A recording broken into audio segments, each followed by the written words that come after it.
Hi guys, thanks for tuning in to another video on ForgottenWeapons.com. I'm Ian McCollum, and today we are taking a look at a pair of British Model 1913 Webley automatic pistols. This is the one automatic pistol that was adopted by the British military during World War I, and it's pretty cool. Now, the Webley company had manufactured revolvers for the British military for many, many years. The company and the government were well acquainted with each other, and Webley had gotten into making semi-automatic pistols not that much earlier, around the turn of the century. And the designer of all the Webley automatics was a guy named William Whiting. And he first actually tinkered with a military caliber semi-automatic pistol, which became the Webley model of 1904. It wasn't successful. It was a massively huge pistol. I actually have a complete video on one of those with disassembly and all of its history if you're interested.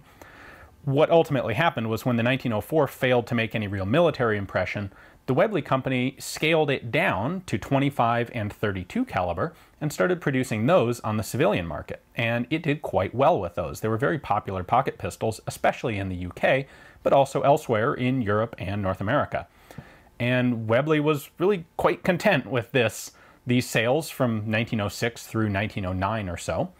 But Whiting himself really wanted a military contract. He really wanted to get a semi-automatic pistol of his design into the hands of the British military. So he kept at it, and things started to look a little bit more interesting to the British when, well, in the wake of the US 1907 pistol trials, where the US kind of came to the conclusion that a semi-automatic pistol was really the way to go in the future and started seriously investigating it.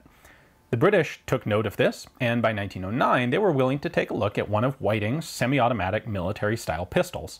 Now, Webley had been kind of once bitten, twice shy after his first endeavor in this area, and what he had decided was he didn't want to go into a trial like this with something that wasn't quite ready. So he really almost perfected these pistols before he ever took them to the British government. And as a result, the first trial in 1909 actually went really remarkably well.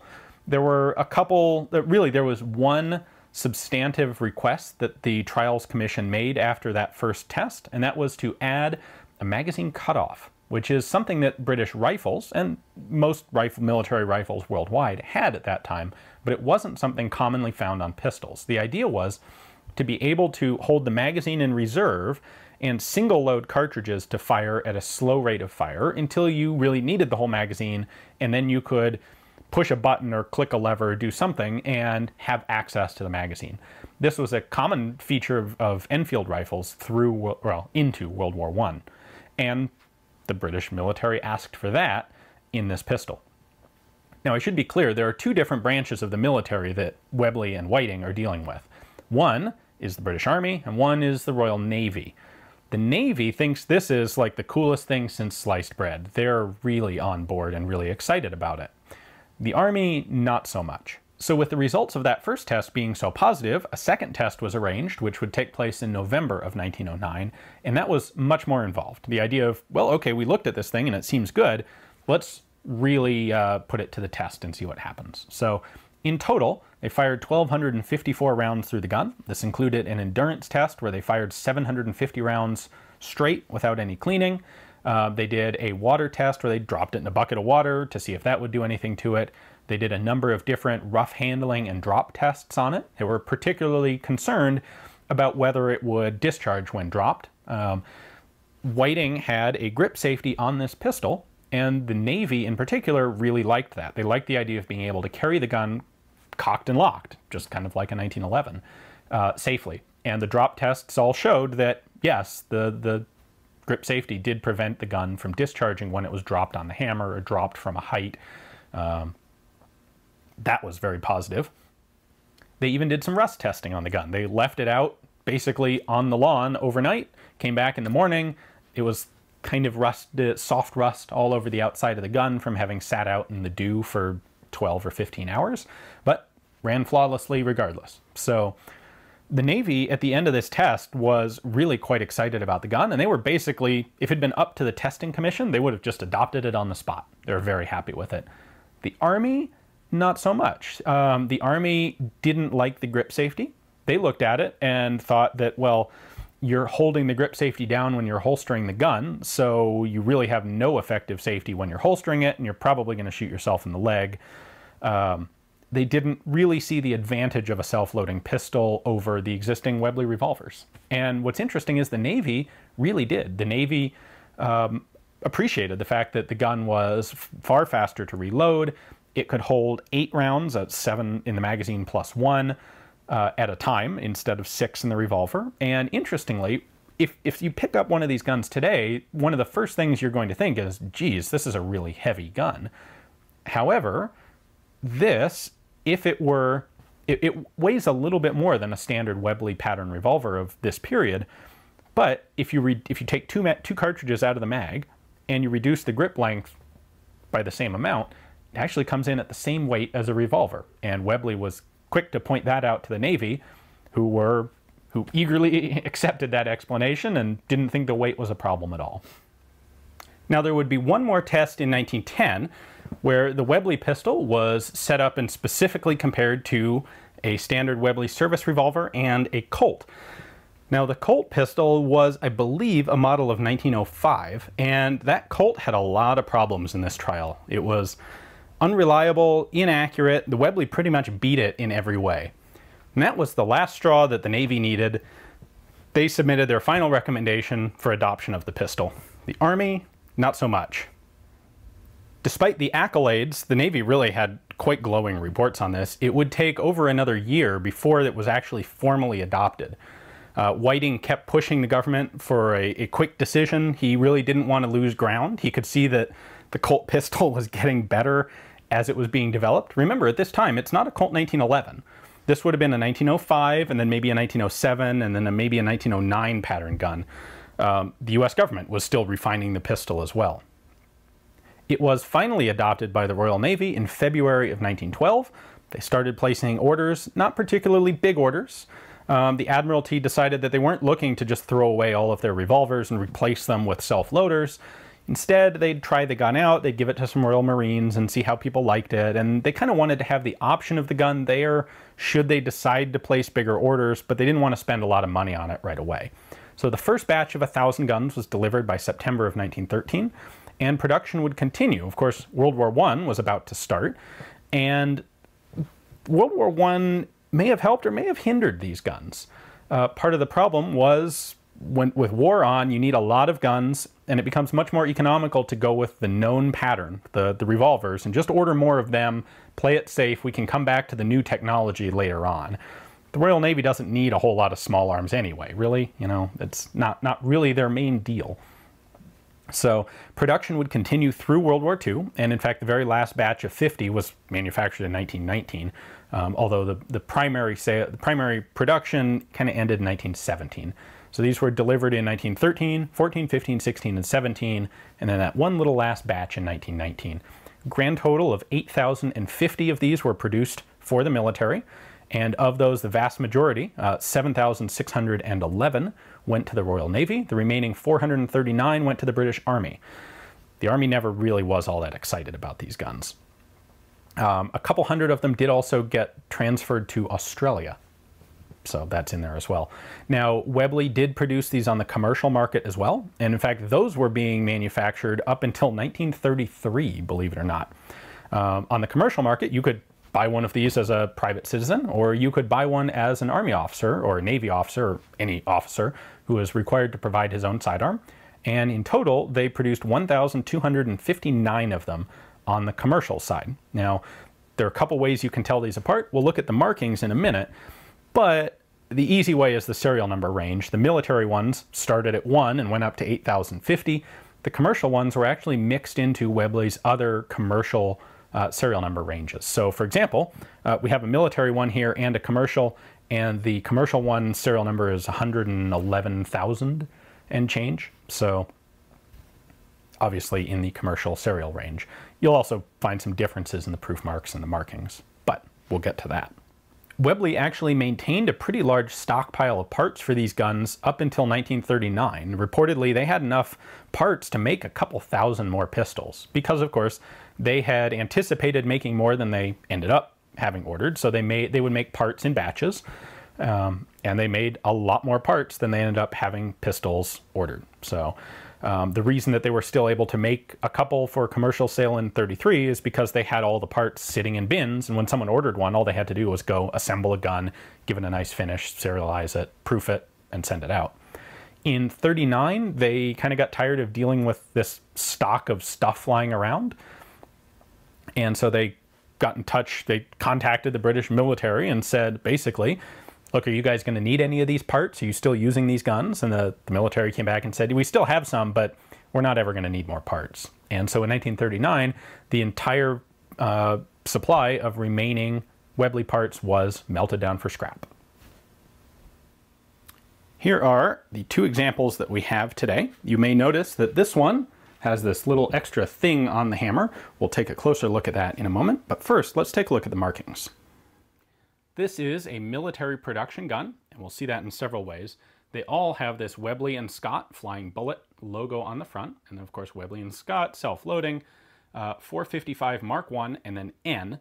That N means that this pistol, this specific pistol, was formally adopted by the British Navy, and we have a production year, which is 1914 on this particular gun. Now the serial number is located here on the front of the frame, 1403 on this one. That, of course, also suggests that it is a military pistol, because that is definitely in the military production range. We have some proof marks here on the bottom of the barrel. This kind of tells you everything about the cartridge, actually. It's .455 caliber. The cartridge case is .923 inches long, has 7 grains of powder behind a 224 grain projectile. We will talk about the projectiles more in a moment, but first, a couple other parts here. Notice that this gun is actually mismatched today. We have some proof marks on the slide and the bolt, or the slide and the barrel, and you'll notice that the barrel is a 1913 dated part, the slide here is a 1915 dated part, the actual production date of the gun was 1914, so this is kind of a mismatched pistol. But we do have one other really cool marking, and that is Lieutenant H.F. Owens Evans of the Manchester Regiment.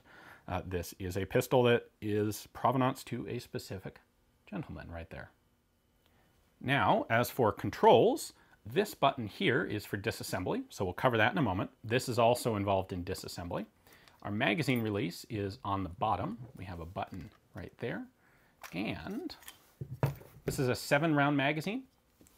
And you'll notice it has 2 magazine catch holes on the bottom. That is how Webley did the magazine cutoff feature. The magazine catch is down here at the bottom, and I can push this magazine in that far, at which point the slide will lock open after every shot and allow you to single feed cartridges. Then, when you decide you want the magazine, you just push it the rest of the way in. I can't pull it out, but from this position, I can just push it to seat it fully. So in an emergency, you don't have to fiddle with it, you just whack it.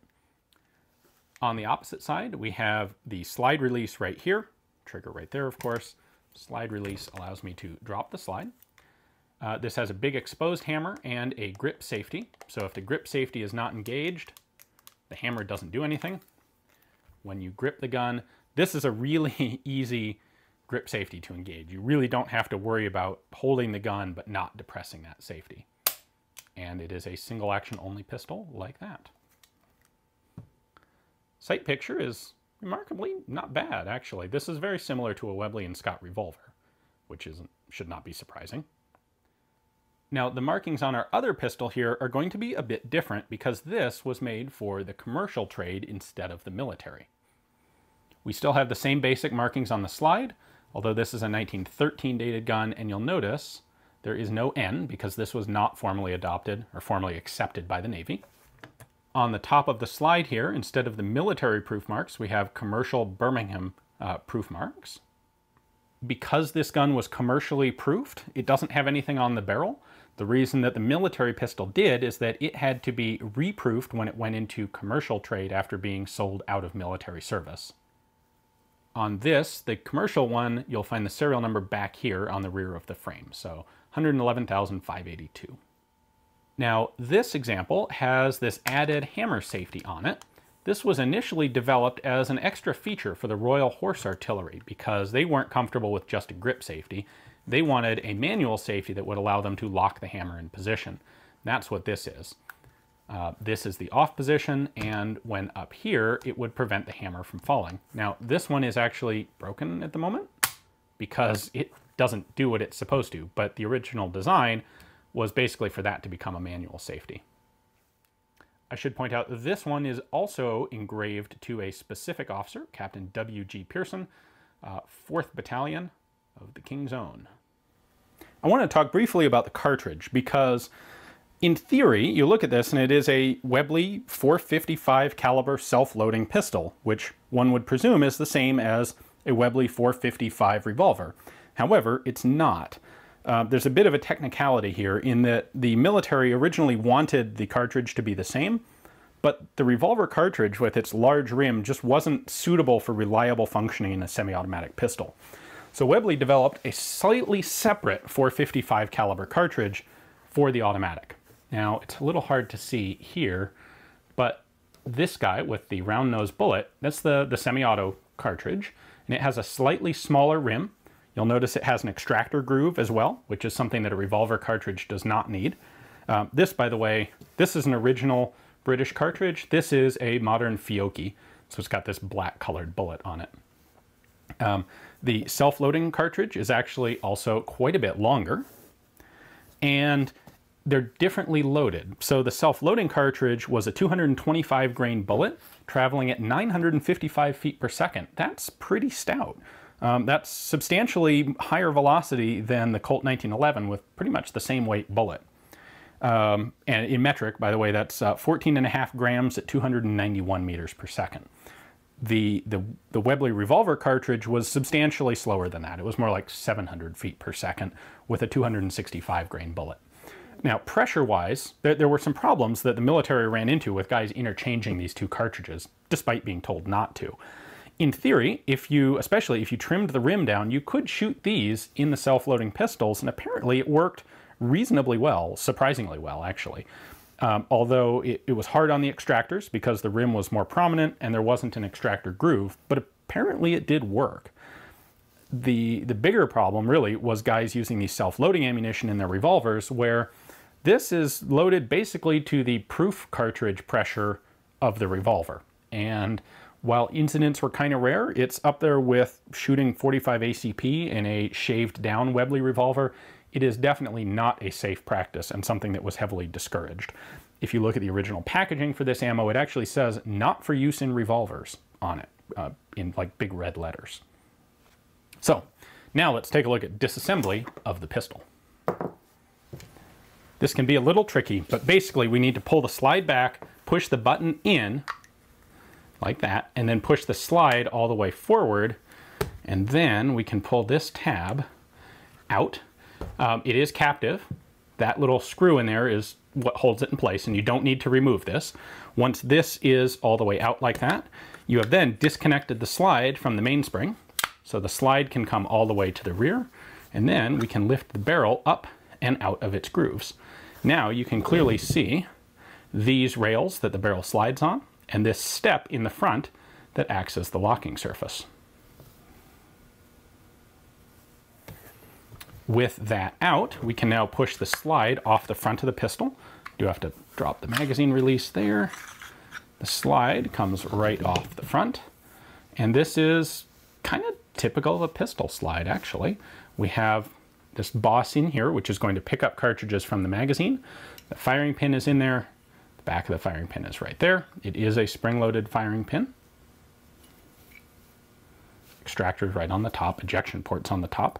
You can see that the rear sight can be adjusted, so you loosen this screw. You can then adjust the sight side to side and then retighten the screw. The Navy liked that because the Webley revolvers were not adjustable.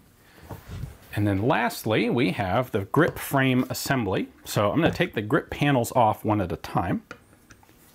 Now if I take the grip panel off, you can see the working bits here. This is actually the mainspring of the gun.